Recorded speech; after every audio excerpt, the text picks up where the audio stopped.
So this is the one I was really excited about. Yeah, I was really excited because you kept building up and you didn't give me anything Tell about it. anybody. I didn't let you go near Griffith Park in case someone whispered something. I had a picture of it on my laptop and you closed it shut and you said, "How dare you?" And then I ripped up your laptop. So this is The Curse of Doña Petronilla, which I still can't pronounce, even though this is the second time recording it. Mm-hmm. I kept thinking everyone's name was Dawn or Donna, but that's just their title. This is a really creepy story about betrayal, curses, murder, and ostriches. All my favorite stuff in one setting. The story stretches back to the initial settling of Los Angeles, which is just what people want to hear this far into the podcast. Can you go farther back? There's a fish and it gets out of the water and it starts to walk on its legs. So it goes all the way back then to as recently as 2007 and even continues on to the present day. In 1781, a man named Jose Vicente Feliz, which is my second Jose, he was assigned, because he had military experience, to be the military escort for 11 Mexican families that were moving to this area to found El Pueblo de la Reina de Los Angeles, which was the seed from which our entire city sprung from. It was founded September 7th, 1781. You're still able to visit it. It's that thing next to Olvera Street. In 1787, he was appointed by Governor Pedro Fages to be comisionado. Saying everything right. He's pretty much the one in charge of the Pueblo until 1800, when life had sort of fallen into a routine. It was a little bit safer, and it was no longer necessary to have a military man in charge. So he retired and applied for a plot of land outside the Pueblo, which he got because life outside the Pueblo was still very dangerous. So they figured only a soldier would be able to tame it.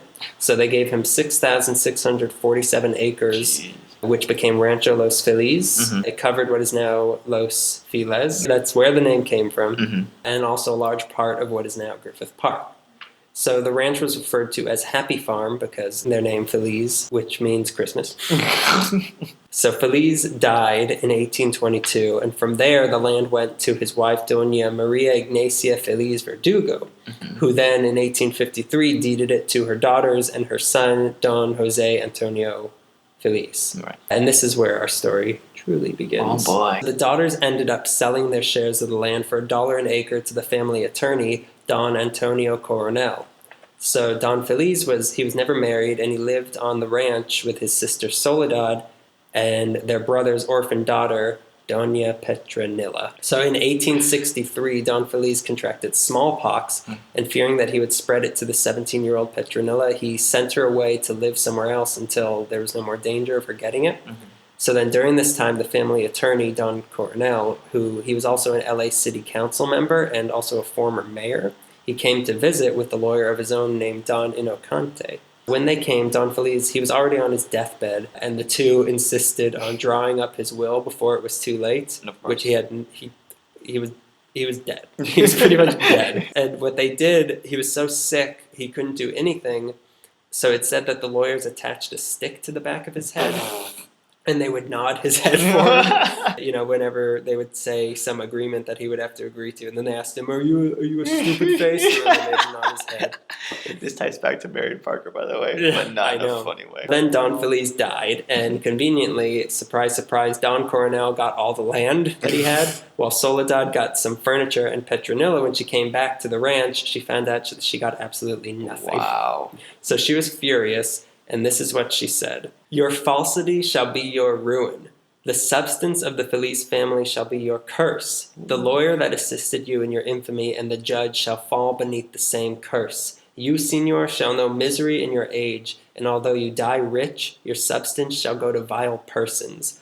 A blight shall fall upon the face of this terrestrial paradise. The cattle shall no longer fatten, but sicken on its pastures. The field shall no longer respond to the toil of the tiller. The grand oak shall wither and die. The wrath of heaven and the vengeance of hell shall fall upon this place. Vote Nixon. That's an intense speech, by the way. It's very frightening. Yeah. I don't know how they know what That's what she said. Some people say that for dramatic effect, she dropped dead right then and there, but that's not true. She lived for several years after that. Repeating the speech to several people. Yeah. And then I said... She went on tour with that speech. So with this, the fun really began. The heirs took the case to the Supreme Court, but they, of course, the judge sided with the well-connected Coronel. It didn't take long until Coronel began to have second thoughts about what he did. The land he now had would flood in the winter, have droughts in the summer, and would burn in between. The cattle got sick and died. The grapes he was growing withered. And then meanwhile, in Chaunted, the lawyer who helped him with this was shot to death, and the judge that had presided over the case also met a very unfortunate similar end. Jesus. So in 1868, Coronel had enough of the land, and he conveyed it over to a man named Charles V. Howard, who promptly sold the land's water rights, and in celebrating the deal, he got drunk at a saloon and got a little too rowdy with the wrong people and was shot dead. Oh my God. After this, it exchanged hands a few times between a financier from San Francisco named Thomas Bell, who he lived to be older, but he died falling off the banister of his mansion, and then James Lick, who was at the time the wealthiest man in California. He also owned Catalina Island. Ooh. But nobody who had it could seem to turn a profit from the land, and it eventually got sold to a dairyman named Leon Lucky Baldwin. How lucky.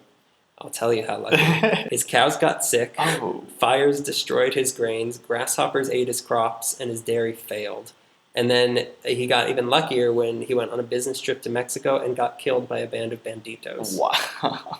That sounds like the 10 plagues. Yeah. The banditos was the 10th plague. He was forced, before he died, he was forced to sell the land on December 8th, 1882 to a very rich gold mine speculator by the name of Colonel Griffith J. Griffith. The J stands for Griffith. He was an eccentric character, and the title he had of colonel actually didn't mean anything because he never served in any military. He just bought the favor from the California Guard to give him the honorary title. How much does a colonel cost? Give me a colonel. What about a corporal? Griffith's plan was to try to attract people to come live on the land and to turn it into a suburbs. And part of this great plan of his was to set up an ostrich farm. Obviously. And after a couple of years, what suburb isn't complete without an ostrich farm? After a couple of years of struggling with the land, this huge storm hit in 1884 that caused lightning to strike the oaks that were on his property, and it caused the LA River to rise up and flood all the rest of his land.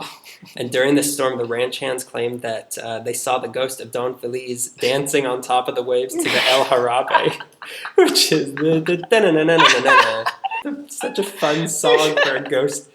He's a fun ghost. He's a fun ghost. He knows how to afterlive. So then after all this, the ostriches from the ostrich farm took to stampeding at night without any explanation. Jesus. And then Griffith became so creeped out himself by the land that he would only visit it at midday. The ostrich farm turned out to be a failure. So he was. How is that possible? It was a foolproof plan. And he was forced to foreclose. And then also a man who was renting out part of Griffith's land named Frank Burkett. Yeah. He got into a legal disagreement with Griffith over the rights to the land. Yeah. And it ended up costing Burkett a lot of money. So he then swore vengeance on Griffith. Then on October 28th, 1891, Griffith took his wife and her sister to the old Cavalry Cemetery, which is now the Cathedral High School next to Dodger Stadium. Their mascot is the Phantoms because it was built on the grounds of the cemetery. My brother went there. Wow, Yeah. I didn't know that. Yeah. I should have done research. They went there to pay their respects to the family that they had that was buried there. So Griffith gave them their privacy. He waited outside the walls. And as he was waiting, a carriage pulled up next to him. And inside the carriage was Frank Burkett holding a double-barreled shotgun that he used to fire at Griffith's head. Like a drive-by. It was the first drive-by of a long and proud tradition of drive-bys in this city. But Griffith, he managed to survive the shot and crawl behind the cemetery walls. Burkett thought, well, he's dead. So then he got a revolver and shot himself in the head. But the investigation afterward revealed that the reason Griffith survived was because Burkett had accidentally loaded his shotgun with non-lethal birdshot. Birdshot. Which is what the Menendezes You had tell been using. you tell Kitty that's non-lethal. Yeah. So Griffith managed to escape this curse just by dumb luck, but just for the moment. Griffith he couldn't turn any profit on the rancho, so he donated all the land to the city in 1896 because he just couldn't afford the taxes on it. Yeah. And supposedly at the party celebrating this very generous donation, the ghost of Don Feliz appeared again and sat down in a seat reserved for Griffith and announced to everyone, "I come to invite you to dine with me in hell. In your great honor, I have brought an escort of sub-demons." They make these Felizes and make beautiful speeches. Sub-demons is such a cool term. I know. At which point the lights went out and the sound of gongs and cymbals filled the room. It's suspected this might have just been an elaborate prank, but nobody stuck around to find out. Or to find out what a sub-demon was. From this point on, Griffith began to slowly lose his mind. Many say because of his excessive drinking habits. That'll do it. He was Protestant, I believe. Okay. And he became convinced that his Catholic wife, Mary Agner Christina Mesmer, was conspiring with the Pope to poison him and take all of his money. The representative of God is here to kill me. It got to the point that Griffith would switch his plate with hers at dinner when she wasn't looking. And then on September 3rd, 1903, he decided to make the first strike. So he took his wife to the presidential suite at the Arcadia Hotel, made her get down on her knees, gave her a prayer book, and told her to say her prayers. Not creepy at all. No. She said her prayers. He aimed right at her face. He shot her, but she jerked her head at the last minute, so the bullet went straight through her eye. Oh my God. And she was alive enough to climb out the window and then fall onto the awning below and then crawl into another room. So she survived this. She successfully got him sentenced to 2 years in San Quentin prison. Her and her husband were really good at avoiding dying from gunshots. Yeah, they have good genes.